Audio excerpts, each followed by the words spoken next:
Tata, good bye Gamini de Silva, মাই very close friend. Next time যখনই শ্রীলঙ্কা যাব, যদি বাংলাদেশের খেলা টেলা থাকে আর আমার যদি যাওয়ার সামর্থ্য থাকে, তাহলে গামিনী ডি সিলভার, আমি এবং বাংলাদেশের যে জার্নালিস্টরা, তাদের একটা সর্বোচ্চ চেষ্টা থাকবে শ্রীলঙ্কায় গিয়ে গামিনীর একটা ইন্টারভিউ করা যায় কিনা। এবং যারা সাংবাদিকতা করে স্পোর্টসে, মিরপুরে গামিনীর বিভিন্ন অপকর্ম অপদার্থতা নিয়ে যারা বছরের পর বছর রিপোর্ট করেছে, গামিনী তার বাড়ির উঠোনে পেলে তাদেরকে পিটুনিও দিতে পারে, এটা নিয়েও যথেষ্ট সম্ভাবনা রয়েছে। যেই নিউজটা গতকাল থেকে ম্যাচিউর হয়েছে, আপনারা সবাই দেখেছেন যে গামিনী ডি সিলভার যে চ্যাপ্টার সেটা অলমোস্ট এন্ড। টমি হেমিংস, ওয়ার্ল্ডের সবচেয়ে best turf manager, curator, Optus stadium থেকে শুরু করে দুবাইয়ে আইসিসি একাডেমি, সব জায়গায় যার কাজের, যার শিল্পের ছোঁয়া রয়েছে, সেই টমি হ্যামিংস বাংলাদেশে আবারও ব্যাক করছেন। আপনারা সবাই জানেন এর আগে তার যে প্রথম অধ্যায় ছিল, সেই সময়টায় তার সবচেয়ে বিটার এক্সপেরিয়েন্স ছিল ফ্রম গামিনী ডি সিলভা। বাংলাদেশের সবচেয়ে ক্রিকেটের তীর্থস্থান, সবচেয়ে গুরুত্বপূর্ণ ফিল্ড যেটা মিরপুর শেরেবাংলা স্টেডিয়াম, সেখানটায় গামিনী তার টেরিটরিতে হেমিংসকে প্রপারলি কাজ করতে দেন নাই। শ্রীলঙ্কান সিন্ডিকেট নিয়ে তিনি ইন্টারভিউজে বলেছিলেন, এই স্বল্পভাষী মানুষ যখন এরকম বক্তব্য দেন, এর মানে দাঁড়ায় কতটা বিরক্ত তিনি ছিলেন। তাকে একদম প্রধান করে আনা হচ্ছে বাংলাদেশের টার্ফ ম্যানেজমেন্টের ক্ষেত্রে, এবং তার আন্ডারে প্রশিক্ষণ হবে, তার আন্ডারে বাকি যত কিউরেটর রয়েছে সবাই কাজ করবে। মিরপুর শুধু না, বাংলাদেশের যতগুলো স্টেডিয়াম রয়েছে, cricket stadium and cricket turf রয়েছে, উইকেটস রয়েছে, সবকিছুই তিনি দেখভাল করবেন। হুট করে কেন হেমিংসের দিকে বিসিবি ঝুঁকলো? হুট করে কেন গামিনী ডি সিলভার যখন কন্ট্রাক্ট এক্সটেনশন করা হয়েছে তারপরে এরকম একটা আমরা গুড নিউজ পেলাম? এটার প্রেক্ষাপট রয়েছে। আপনারা সবাই জানেন যে একটা গ্রিন হাউস বানানো হয়েছে মিরপুর একাডেমি মাঠে, যেখানটায় গিয়ে ক্রিকেটারদের মূল্যবান ব্যাট ভেঙেছে, অনেকে ইনজুরির শিকার হয়েছেন, স্যাঁতস্যাঁতে একটা পরিবেশে এডিস মশা তার লার্ভা ছেড়েছে।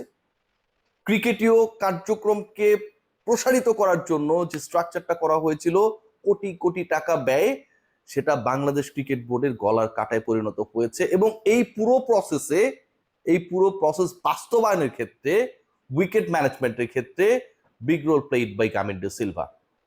বিভিন্ন সময় আমি আমার প্ল্যাটফর্মে, অন্য যে রিপোর্টার্সরা রয়েছে, তারা তাদের ওন অথবা তাদের অফিসিয়াল প্ল্যাটফর্মসগুলোতে এই গামিনী ডি সিলভার অপদার্থতা নিয়ে রিপোর্ট করেছিল। চিন্তা করতে পারেন যে ন্যাশনাল টিমের ক্রিকেটারদেরকে ডিউরিং দ্য রেনি সিজন তারা যেন প্রপারলি প্র্যাকটিস করতে পারেন, তাদের প্র্যাকটিস যেন বাধাগ্রস্ত না হয়, বিসিবি যে মহৎ উদ্যোগ নিয়েছিল, কোটি কোটি টাকা ব্যয় করেছিল, সেটা পুরোটা বৃষ্টি আসার আগে, বর্ষাকাল আসার আগেই জলে ভেসে গেছে। গামিনী ডি সিলভা কিচ্ছু করতে পারেননি। খেয়াল করে দেখবেন বাংলাদেশ দলের সাথে একটা মানুষকে আমরা প্রায়ই দেখি, সব ভুলে যান তিনি কার সাথে সম্পর্কিত, তার বড় ভাই, ছোট ভাইকে, তার চাচাকে, নাফিস ইকবাল খান। এই মানুষটা বেতন পান সব মিলায় 1 লাখ সামথিং টাকা, অথচ বছরের 6টা মাস পুরোপুরি ফ্যামিলি থেকে বিচ্ছিন্ন থাকতে হয়। গামিনী ডি সিলভা $4,500 বাংলাদেশে কাজ করেন। $4,500 সমান কত টাকা ভাবতে পারেন? প্রায় 5.5 লাখ টাকা প্লাস। এই যে এত অর্থ দিয়ে একজনকে রাখা হয়েছে, যিনি পুরো ক্রিকেট কাঠামো, ক্রিকেটের পিচ পরিকল্পনা, ক্রিকেটারদের জন্য প্রপার উইকেট তৈরি করা, কম্পিটিটিভ উইকেট তৈরি করা, মিরপুরের উইকেট নিয়ে যে সমালোচনা হয় সেই জায়গাটাকে অ্যাড্রেস করে কিভাবে এটার উন্নতি করা যায়, প্রত্যেকটা জায়গায় যিনি ব্যর্থ হয়েছেন তাকে আমরা 5.5 লাখ টাকা, 6 লাখ টাকার কাছাকাছি পে করছি। আর যেই লোকটা হচ্ছে পুরো দলের সাথে বিভিন্ন জায়গায় ঘুরছেন, থাকছেন, যেই লোকটা পুরো দলের সকল ম্যানেজমেন্ট ওর ম্যানেজারিয়াল কাজগুলো করছেন, নাফিস ইকবাল খান, তাকে আমরা দিচ্ছি 1 লাখ টাকা। অপদার্থ একজন মানুষকে আমরা এরকম একটা হায়ার পেমেন্টে রেখে দিয়েছি, আর যেই মানুষটা আমার জন্য কাজ করে তাকে আমরা মূল্যায়ন করি না। বাংলাদেশ ক্রিকেট বোর্ডে এটা একটা অদ্ভুত চরিত্র। আমিনুল ইসলাম বুলবুলকে নিয়ে ইমরুল কায়েস স্ট্যাটাসে লিখেছেন যে তিনি কেন 12,000 টাকার বাসায় থাকবেন, বিসিবি একটা ব্যবস্থা করেছিল। অবশ্যই বুলবুল ভাই কেন 12,000 টাকার বাসায় থাকবেন, কি কারণে তাকে এই স্যাক্রিফাইস করতে হবে? তিনি তো এখানটায় কোনো ক্যাটাগরি থেকে এসে প্রেসিডেন্ট হওয়ার জন্য আসেননি, তাকে একটা বিশেষ পরিস্থিতিতে রিকোয়েস্ট করে নিয়ে আসা হয়েছে। বুলবুল ভাইয়ের যে ফ্যামিলি অস্ট্রেলিয়ায় থাকে, যখন তিনি ফ্যামিলির সাথে মিট করতে যেতেন, আইসিসি কি তার সেই বিমান ভাড়াটা দিত না? তিনি যখন দুবাইয়ে কাজ করতেন অথবা তিনি যখন অন্য রাষ্ট্রগুলোর সাথে, দেশগুলোর সাথে, ক্রিকেট বোর্ডগুলোর সাথে কাজ করতেন, তখন কি তার প্রপার অ্যাকোমোডেশন আইসিসি দিত না? সো আমরা আইসিসির চাকরি ছাড়িয়ে বুলবুলকে এখানে নিয়ে এসেছি, কিন্তু আমরা কিছু দিব না, আমরা নিউজগুলো পাস করে দিব।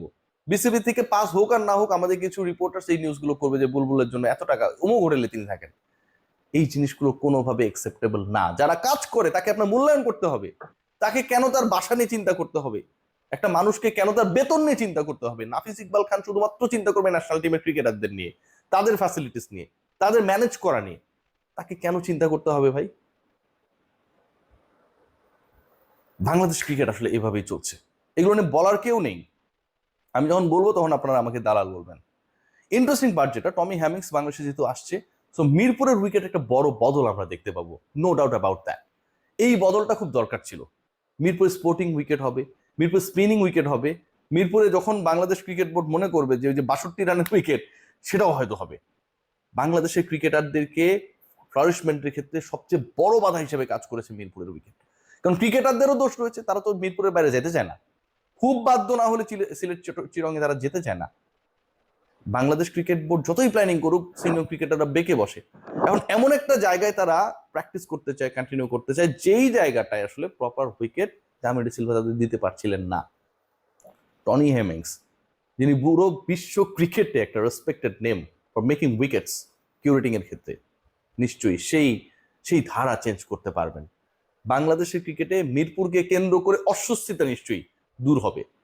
এবং একই সাথে এটাও খুব বলা জরুরি, খুবই গুরুত্বপূর্ণ, যে here definitely president Bulbul he played a very big role, খুবই একটা ভালো রোল প্লে করেছেন to make a decision regarding the coming back of mister Tommy হ্যামিংস।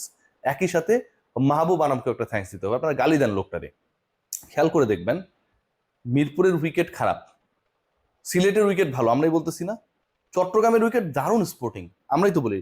এখন একটু চিন্তা করে দেখেন, মাহবুব আনাম গ্রাউন্ডস কমিটির চেয়ারম্যান কিন্তু শুধুমাত্র মিরপুরের উইকেটের জন্য? বাংলাদেশে যত গ্রাউন্ডস রয়েছে, ক্রিকেট খেলা হয় এবং যত পিচেস রয়েছে, সবই তার আন্ডারে। মিরপুরে খারাপ উইকেটের যেমন দায় দায়িত্ব সমালোচনাটা আমরা তারে করি, সিলেটের ভালো উইকেটের প্রশংসাটাও তারে করা উচিত। চট্টগ্রামের স্পোর্টিং উইকেটের প্রশংসাটাও মহরমকে করা উচিত। তিনি সব জায়গায় সব টাইপের উইকেট দেওয়ার চেষ্টা করেছেন। বাট ডিসিশন যখন আমরা নিই যে আমরা শুধু মিরপুরেই খেলবো, অন্য জায়গায় খেলবো না, তখন এককভাবে সেই সমালোচনাটা মাহবুবের ঘাড়ে যায়। আমি এটা মনে করি, একজন মানুষকে ঢালাওভাবে সমালোচনা করার আগে তিনি সব জায়গায় যদি মিরপুর টাইপের উইকেট বানাতেন, দেন এটা ভ্যালিড হতো। তিনি তো সিলেটে ডিফারেন্ট উইকেট বানানোর চেষ্টা করেছেন, চট্টগ্রামে ডিফারেন্ট উইকেট বানানোর চেষ্টা করেছেন। আমাদের ক্রিকেটার ওখানে গিয়ে খেলতে চায় না, বিসিবি ওইসব জায়গায় খেলা কম ফেলায়। এটা যদি হয়, তাহলে চট্টগ্রামের ভালো উইকেট, স্পোর্টিং উইকেট, সিলেটের হাই স্কোরিং উইকেট, এই প্রশংসাগুলো তো মাহবুব আনামের প্রাপ্য।